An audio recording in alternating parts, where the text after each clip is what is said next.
ఈరోజు కొత్త ముఖ్యమంత్రిగా పదవి బాధ్యతలు చేపట్టిన పెద్దలు శ్రీ నారా చంద్రబాబు నాయుడు గారికిను, అలాగే మొట్టమొదటిసారిగా ఎమ్మెల్యేగా గెలిచి అసెంబ్లీలో అడుగు పెట్టడమే కాకుండా డిప్యూటీ సీఎంగా కూడాను పదవి ప్రమాణ స్వీకారం చేసి క్యాబినెట్లో కొత్త బాధ్యతలు తీసుకోబోతున్న మన పవర్ స్టార్ పవన్ కళ్యాణ్ గారికి నా ప్రత్యేక అభినందనలు తెలియజేస్తున్నానండి. అలాగే కూటమిలో ఈరోజు గెలిచి ఎమ్మెల్యేలుగా గెలిచిన వాళ్ళు, అలాగే ఈరోజు మంత్రులుగా ప్రమాణ స్వీకారం చేసిన వాళ్ళందరికీ కూడా ఆల్ ది బెస్ట్ అండి.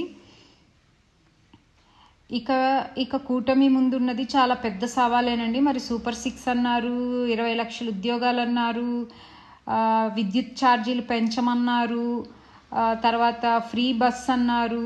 ఇలా చాలా చాలా పెద్ద పెద్ద ఏంటంటారండి ప్రామిస్లే చేశారండి.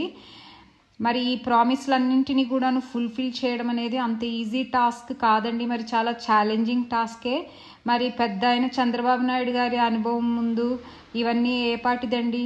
ఖచ్చితంగా ఆయన ఇవన్నీ నెరవేరుస్తాడు సక్సెస్ఫుల్గా. మరి పవన్ కళ్యాణ్ గారి సహకారంతో అనుకుంటున్నానండి. ఈ 5 ఏళ్లలో 2014లో సింగపూర్ చేస్తానన్నారు కదండి మన ఆంధ్రప్రదేశ్ని, అప్పుడు చేయలేకపోయారండి.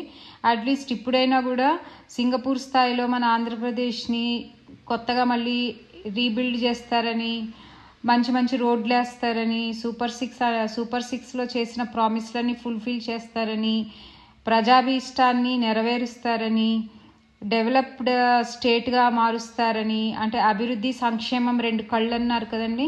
మరి రెండు కళ్ళకి న్యాయం చేస్తారని, అందరూ గొడవలేసుకోకుండా, కూటమిలో ఉన్న వాళ్ళందరూ గొడవలేసుకోకుండా రాష్ట్రం బాగు కోసం కాంప్రమైజ్ అయిపోతూ ప్రభుత్వాన్ని నడిపిస్తారని అనుకుంటూ ఎక్స్పెక్ట్ చేస్తూ వన్స్ అగైన్ అందరికీ congratulations and all the best చెప్తున్నానండి. థ్యాంక్ యూ అండి.